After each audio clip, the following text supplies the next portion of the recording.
Hello music lovers, welcome back to the Woodshed. I know it's been a minute. I've been on tour this summer and it has been busy. I also filmed the first music video for the first single on my new album that's going to be coming out. And I spent 4 days with some of the sickest guitar players on the planet at the Woodshed Guitar Experience. One of those is none other than a hero of mine, and I'm sure a hero of yours too, Mr. Eric Johnson. And Eric was incredible. He was a great hang. We talked a lot of tone. He was so generous with his tips on technique, not only to me, but to the campers and the attendees, talking about chords and melodies and writing and all of the things. And one of the things everybody wanted to talk about when you get Eric Johnson in a room is tone. So sit back, pull up the old Marshall and the old Stratocaster, and let me help you decode that magical Eric Johnson tone.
Okay, first and foremost, before anybody says anything, I'm not Eric Johnson. I don't have delusions of grandeur. Also, chasing this sound, it's not my tone. It's Eric's tone and Eric's thumbprint. And to 100% get it right, you have to have his exact picking velocity. A guitar that's not this guitar, right? This is a Sir Classic Antique. It's fantastic. It's very 60s Strat-esque, but Eric's guitars, Virginia, was sassafras. That's a big deal. The main thing outside of the guitar and being Eric Johnson, these are the points that I want to talk about. Like, obviously, I can't control sounding like Eric Johnson from the hands, and I don't have a sassafras Virginia Stratocaster. My guitar tech, John Cooper, does, and I'm going to use it in some future videos. But for this video, the old trusted sir did the job just fine. The things I want to talk about is creating your proper, and I'm using Eric's term here, the proper alchemy, the proper glue, the combining forces of gain structure to make it sound like that 90s era EJ, which is my favorite, like the late 80s, early 90s. That's the Austin City Limits, the 100-watt Marshalls, as you can see right here behind me. That Austin City Limits, that Venus Isle, Avia Musicom, Tones era, Eric Johnson. That's really the magic to me. And I learned so much from him, talking about, he used the word alchemy, like I said, and that just means the combination, like any one piece of the puzzle, it doesn't sound like it. There is no like, get this Marshall and it instantly sounds like, well, that's not true. I've got an SL68 that can do a pretty convincing version of this tone. But down below me, I've got a Dover Drive, a Zen Drive, and a Memory Man. And the Memory Man is a bit of a secret because it's being used just for the preamp only. I've got photos from the event of his board and his settings and his amplifier and my board and my settings and Andy's and everybody's, right? Andy Timmons, Greg and Brent and Mark Lettieri.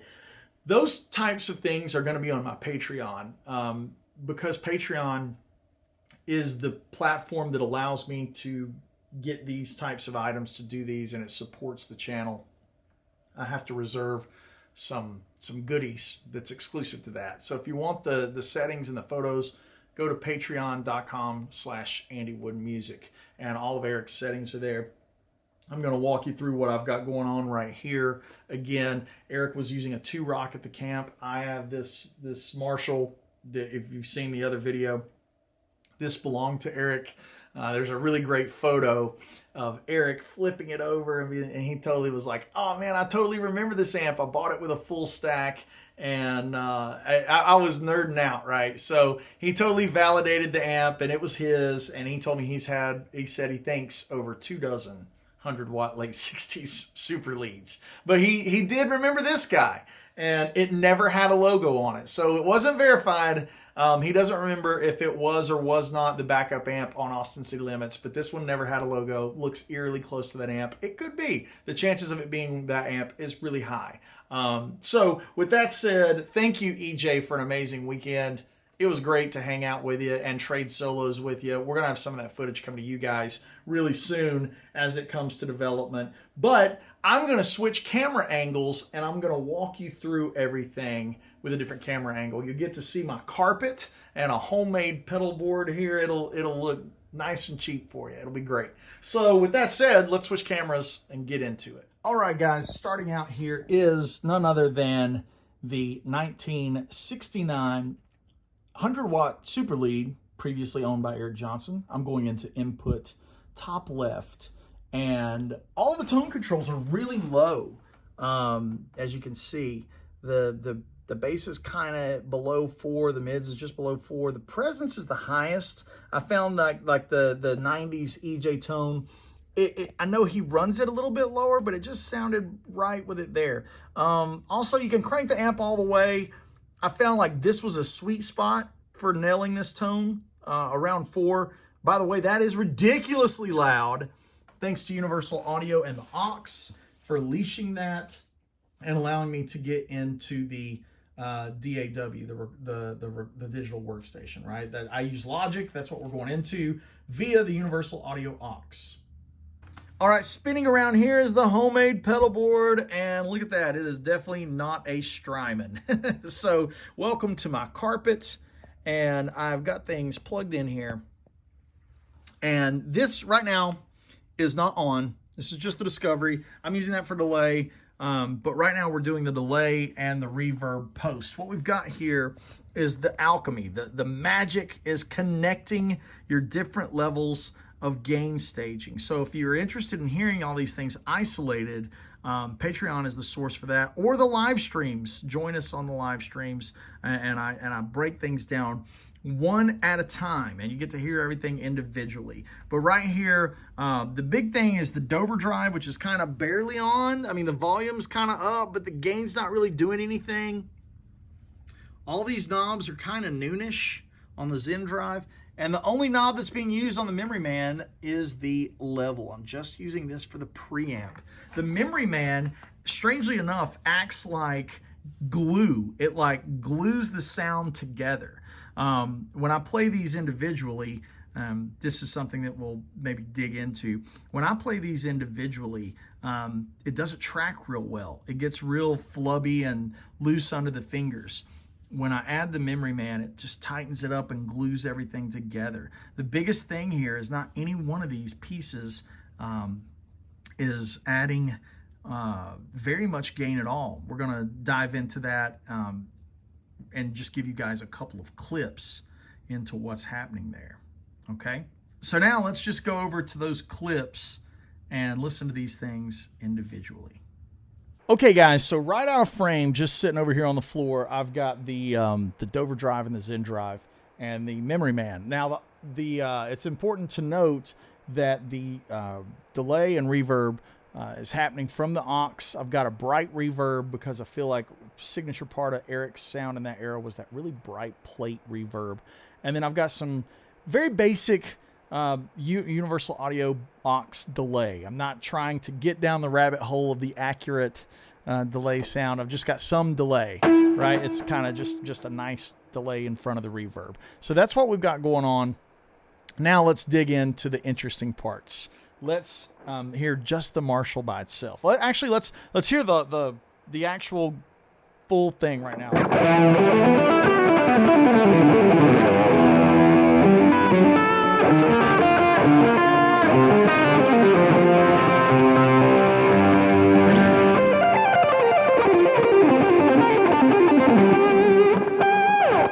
Yeah, so that's the whole Monty. The big thing too is I've got the tone knob rolled to about 9, wide open. It sounds like this,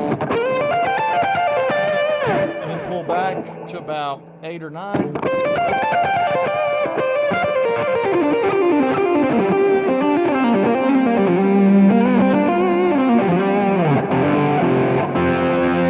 And it sounds really, really accurate. Now let's turn everything off and just hear just the Marshall. So here's just the Marshall.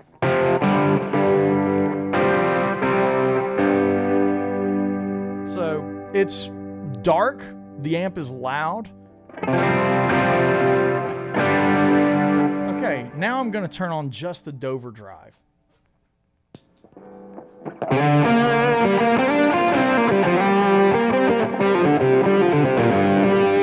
It's close. You can start seeing how the flavor's there. Okay. Now here comes, this is just the Zen drive. That's the EQ curve that sounds correct. But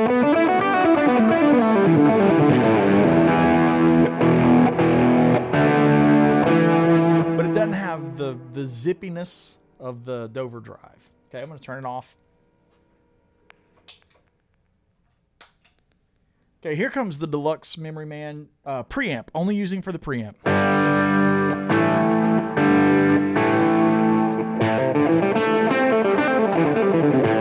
So again, it's not doing a lot. So these things aren't doing a lot on their own. Now I'm going to bring in the Zen drive and the Memory Man. It's really starting to get close now. Right?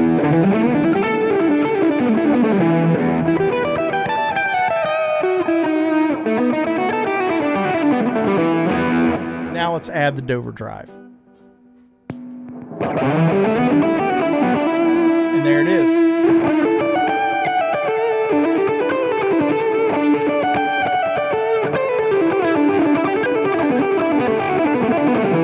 It's really important to note how well it tracks with all three.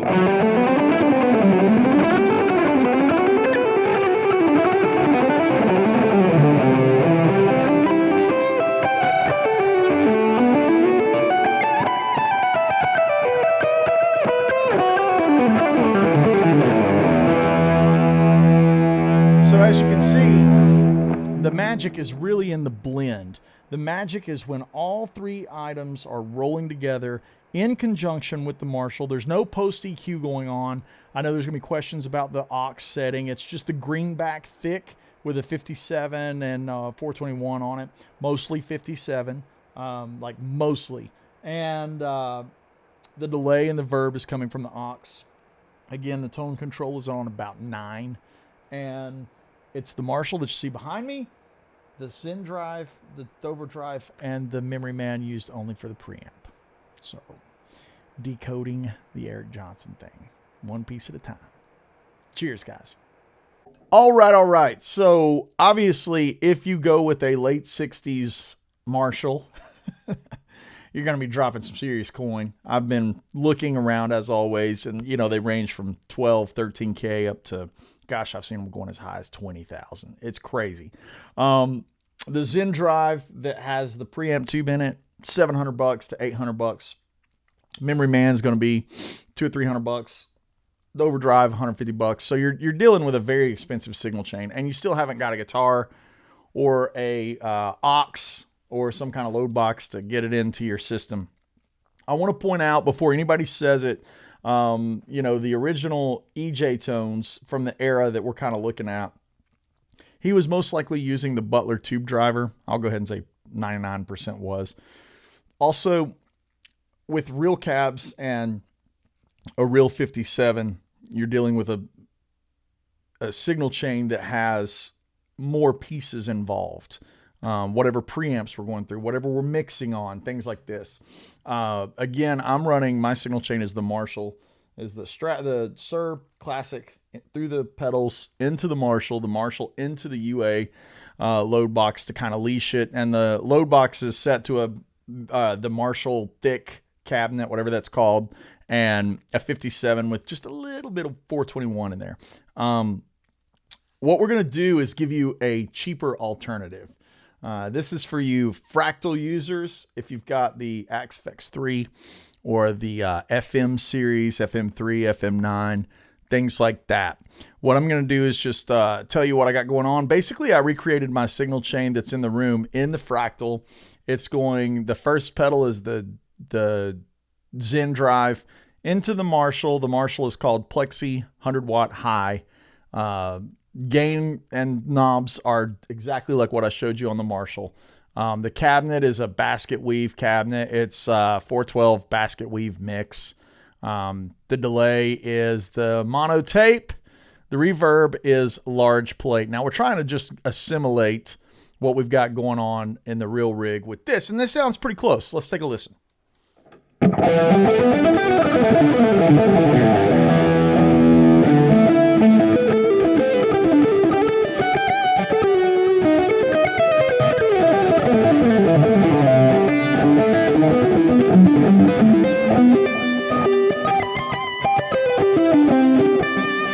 So as you can tell, it's a little more hollow. I think for all practical purposes, it's a great alternative to not spending tens of thousands of dollars. I actually think it's a preferred alternative. If you're not a player that's looking to make a career out of copying Eric Johnson, then this is a great alternative to having something close to that sound. Is it spot on? Is it 100% accurate? No, it's not. Is it close enough? Yeah, I think it's plenty close enough. And if you're wanting this patch, it'll be on my Patreon page. Again, one more time, if we just hear some chords.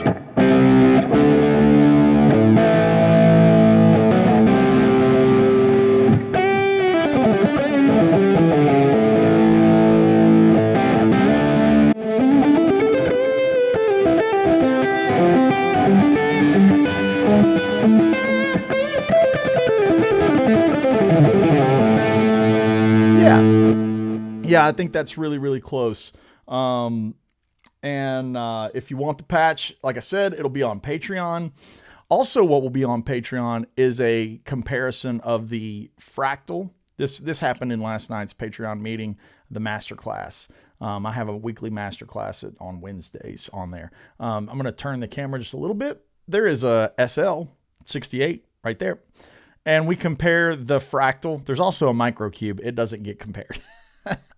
So we compare the SL68, the Marshall, and the fractal. If you're interested in taking this journey farther and wanting to really get into the semantics of everything, that's a conversation for over there. Again, I'm making no claims, no delusions of grandeur. I'm not Eric Johnson, nor will I ever be. This has just been a lifelong journey for me, and after spending some time with Eric at Woodshed and really learning from him, he was so gracious. The modern setup he's got is the Dover Drive and the Zen Drive and the Memory Man. And he's got a tube screamer on that board. And so, obviously the blue fuzz face. It's just I think he said it was just a new one off the shelf kind of model. But in the era that I really adore, and I think most fans do, it's that Venus Isle, Austin City Limits, Avia Musicom. I actually really like the Venus Isle tones the best. That's to me, that's the coup de grace is Venus Isle. I think that's just perfect. So, the live Austin City Limits, again, just to recap, it's a real cabinet with a 57 and the Butler. The tone that I used is the Dover Drive, the Zen Drive, copying his more modern setup that he had at Woodshed, but using the old 1969 Marshall. So yeah, on the fractal, again, it's basically recreating the signal chain that we have in the fractal. And if you want the patch, go to Patreon And that's many times I feel like some kind of drinking game needs to happen on the internet every time some guitar player says, go to my Patreon. But I really have to say a special thanks to that community, because this is what I do with that revenue stream, is I go out and I try to recreate these things for you guys. So I hope you enjoy this, and let's jump back over to the other camera. Thanks for hanging out this week in the Woodshed. I hope you enjoyed that walkthrough, and I hope it was instructional for you. I'm going to do more videos, especially on Patreon, comparing my Axe FX patch to the real rig, comparing the SL68 that's just out of frame. I can actually just turn it here. That guy right there. So, we're going to compare all these things and do more exclusive type stuff regarding this on Patreon. That's patreon.com/AndyWoodMusic. If you're looking for tour dates, I'm coming to Europe. I can't wait to hang out with you guys overseas. That's going to be in October, starting October 10th. Guitar Vivo and a series of Sir clinics overseas. So AndyWoodMusic.com will link you up to all that stuff. If you're interested in signing up for next year's Woodshed, I highly recommend it. And I can't wait to announce who the headliner is. I've already got it locked down. So excited for that. That's woodshedguitarexperience.com. Thank you guys so much. I'll see you real soon.